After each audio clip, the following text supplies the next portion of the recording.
Assertion reasoning MCQs. Assertion वाली statement होगी एक, रीजन वाली स्टेटमेंट होगी। ए बी सी डी आपको ऐसे मार्क करना है। ऑप्शन ए को मार्क तब करना है if both A and R true.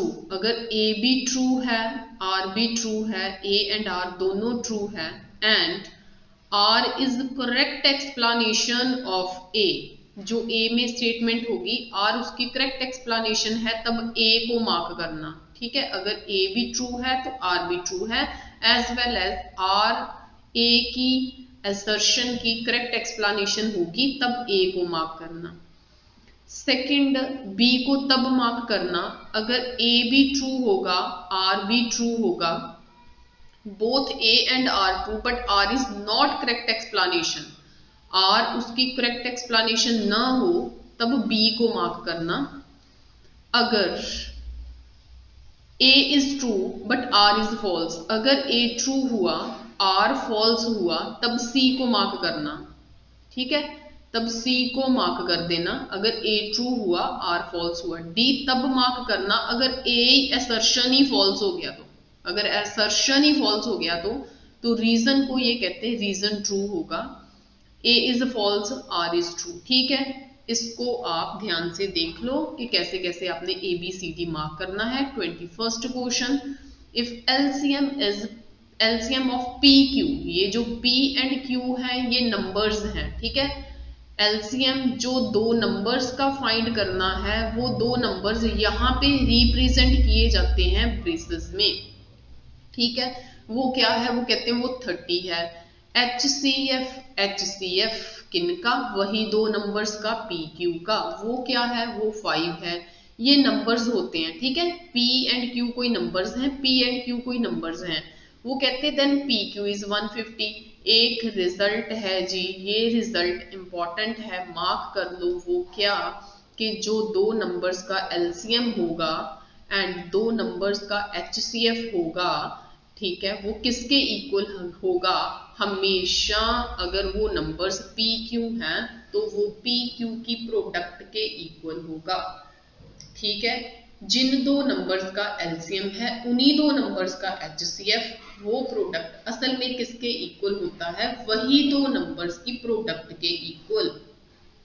LCM 30 है, HCF 5 है, तो यहाँ पे P इंटू Q उन दोनों की प्रोडक्ट करी है, किनकी, जो दो नंबर्स हैं उनकी। ठीक है, तो प्रोडक्ट करो, 150 बना, P एंड Q वो कह रहे ये दो नंबर्स हो गए।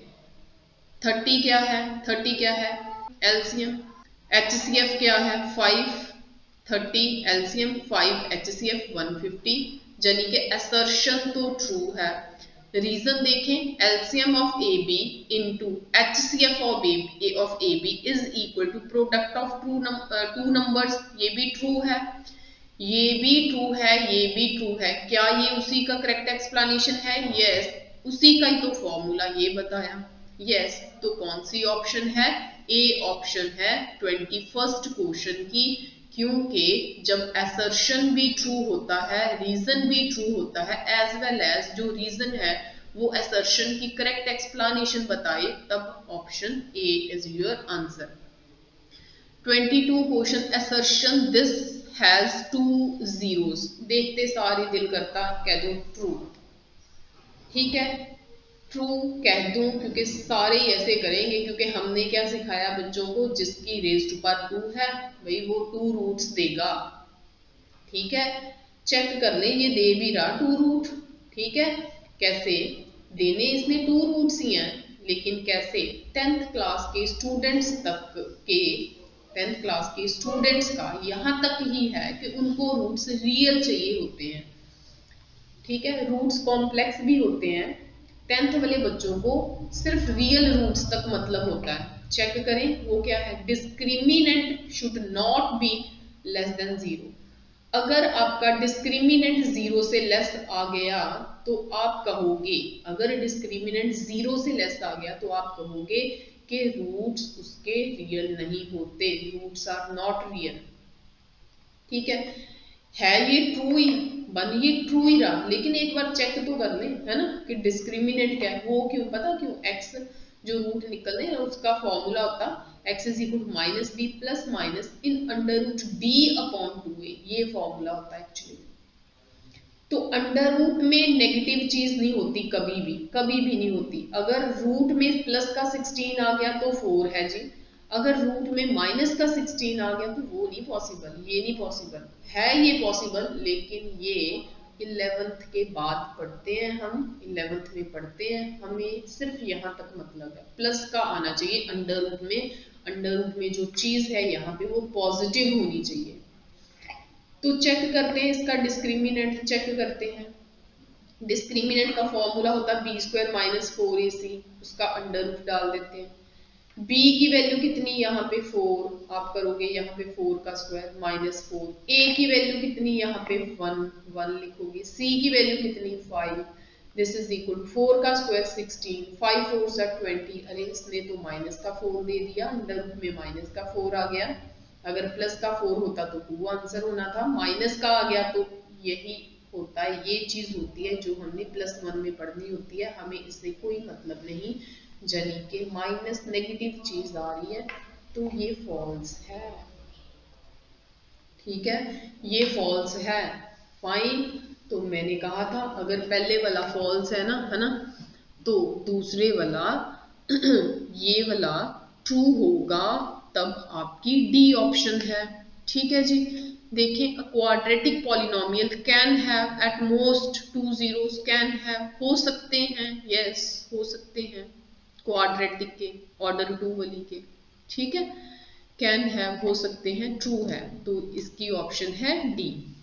23rd क्वेश्चन, असर्शन की स्टेटमेंट है in a rhombus of side 15 centimetre, rhombus की साइड 15 सेंटीमीटर है, अगर एक साइड 15 सेंटीमीटर है बाकी साइड्स भी 15 सेंटीमीटर होंगी, ये 15 सेंटीमीटर है, ये 15 सेंटीमीटर है, ये भी 15 सेंटीमीटर होगी, one of the diagonal is 20 centimetre long, एक डायगनल 20 सेंटीमीटर लॉन्ग है, दोनों में से एक डायगनल दे दिया वो 20 सेंटीमीटर लॉन्ग है, the other length of the length of the other diagonal is 10√6 centimetre, दूसरा डायगनल ये रहा, रेड से बना देते हैं, ठीक है, इसकी लेंथ फाइंड करनी है, you have to find its length, ठीक है जी। देखो जब भी रोम्बस का क्वेश्चन आएगा जिसकी साइड्स एंड डायगनल का रिलेशन होगा, किसका, साइड्स का एंड डायगनल्स का, ठीक है, कुछ ऐसा क्वेश्चन होगा कि इनके रिलेशन के बारे में, या ऐसा कुछ होगा कि एक दिया दूसरा नहीं दिया, तो सिंपल थिंग एक रिजल्ट है, वो क्या है, the sum of square of sides of rhombus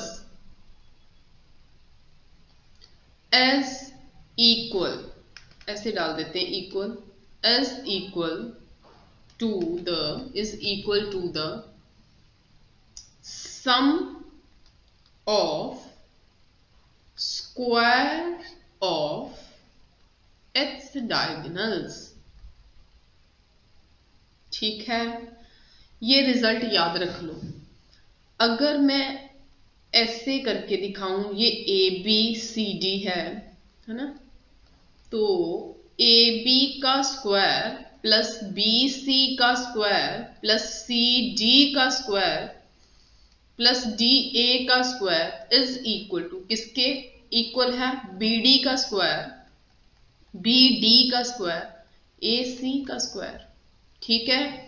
draw कैसे करना है और उसे लिखना कैसे है वो भी बता दिया। अब इसको देखो, फिर इस पे ये प्रॉपर्टी लगा दें, वैल्यूज दी हैं, साइड्स हैं, I will write 15 square plus 15 square plus 15 square plus 15 square, हर एक साइड का स्क्वायर हो गया, हर एक साइड का स्क्वायर हो गया, दिस इज इक्वल टू,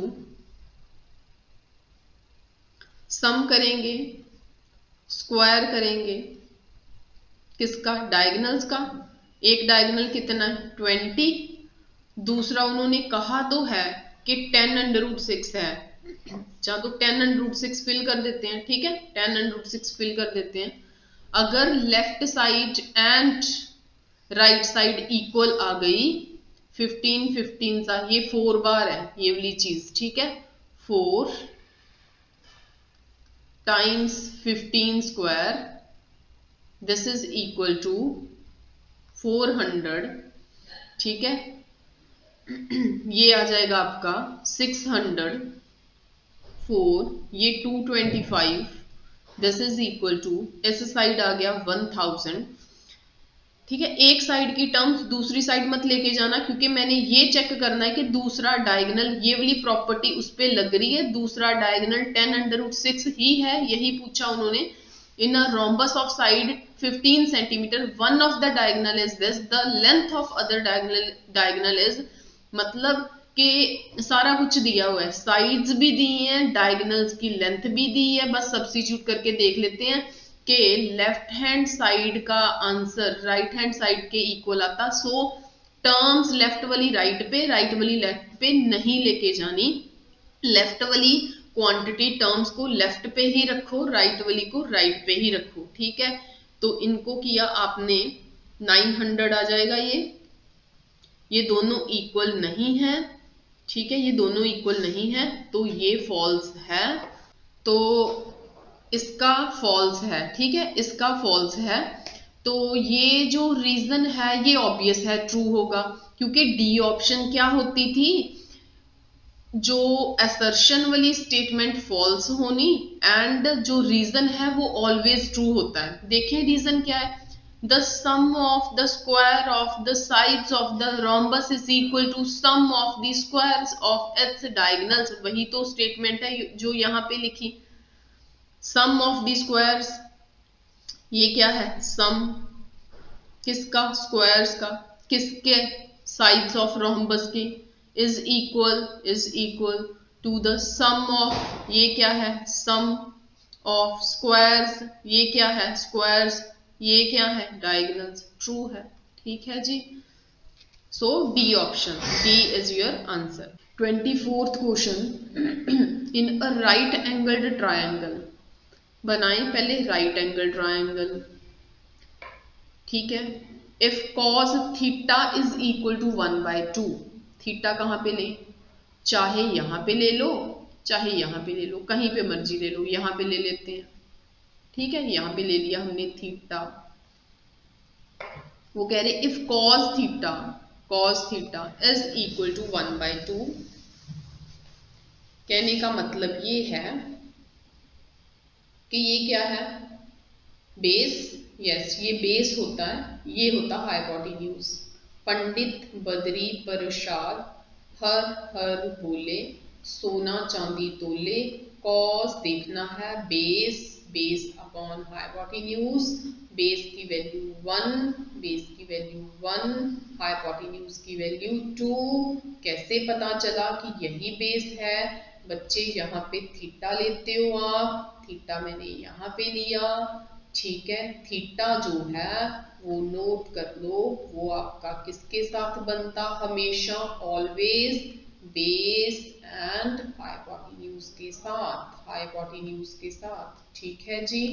तो बेस एंड हाइपोटेन्यूज वाली साइड देखो कौन सी है, ये है बेस, ये है हाइपोटेन्यूज, दैट्स व्हाई ये है थीटा। जैसे मर्जी समझ लो, चाहे ऐसे समझ लो कि थीटा लिया तो पक्का एक बेस एक हाइपोटेन्यूज, टेढ़ी वाली साइड आपकी हाइपोटेन्यूज रहेगी, ये बेस तो ये कौन है परपेंडिकुलर।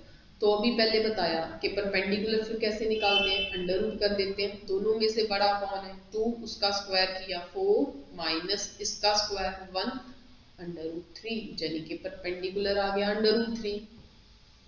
कहता साइन थीटा अंडर रूट 3/2 है, देख लेते हैं साइन p अपॉन h होना चाहिए, p की वैल्यू कितनी है, ये है ना परपेंडिकुलर, ये है बेस, ये है हाइपोटेन्यूज, ये है परपेंडिकुलर।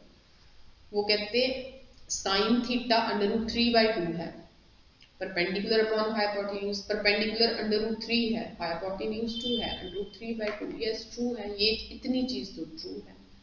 tan भी देख लेते हैं, tan क्या है, परपेंडिकुलर अपॉन बेस, परपेंडिकुलर क्या है, परपेंडिकुलर है अंडर रूट 3, बेस क्या है 1, ये चीज भी ट्रू है, हमें तो ये चीज ट्रू लगी।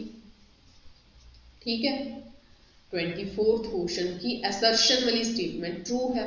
रीजन देखिए, tan साइन अपॉन कॉस ही तो होता है, ठीक है, sine theta upon cos theta ही तो tan होता है, तो कहता ये क्या, ये भी ट्रू है। ठीक है, तो क्या ये इंडिपेंडेंट है अपने आप में एक ट्रूथ है, या ये उसकी स्टेटमेंट को एक्सप्लेन कर रहा है, देख लेते हैं अभी।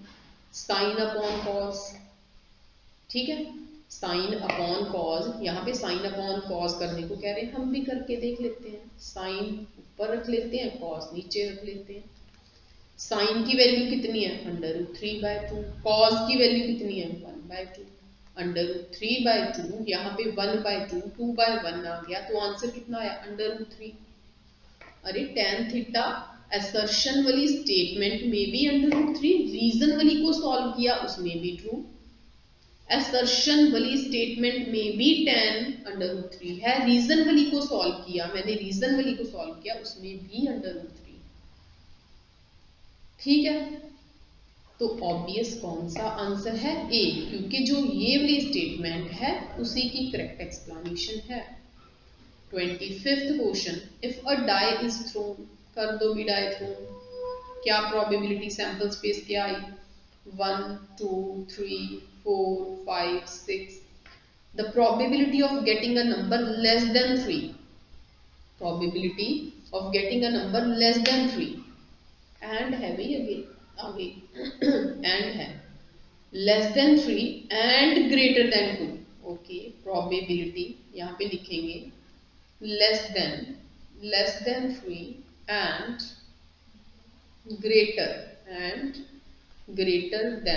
2 is 0 तो बाद में देखते हैं, पहले निकालें इसकी, जो एंड होता उस पे इंटरसेक्शन डाल दो, फाइन, एंड की जगह पे इंटरसेक्शन लिख दो, यहाँ पे ये चीज इंटरसेक्शन है।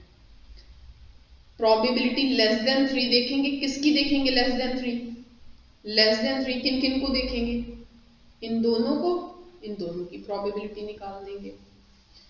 ग्रेटर देन 2 से